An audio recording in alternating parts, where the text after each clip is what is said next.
Pak ve hakiki roza. Dikkat qilinglar ki, boshqalarga ko'z qilish uchun yaxshi ish qilmanglar. Roza tutgan vaqtinglarda soxtipazlardek qiyofatga kirib olmanglar. Ular roza tutqunni ko'z qilish uchun o'zlarini parishon qiyofatda ko'rsatadi.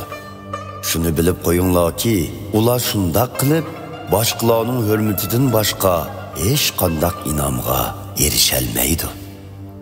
Sizlar roza tutganda chechinlarni maylab, o'zinglarni tuzashtirib yuringlar. Shu chaqda faqat arshdagi ko'rinmas otanglardan boshqa hech kim roza tutganliginglarni sezolmaydi.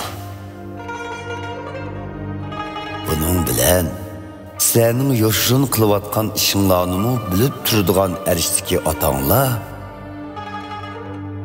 jazman sizlarga in'om beradi.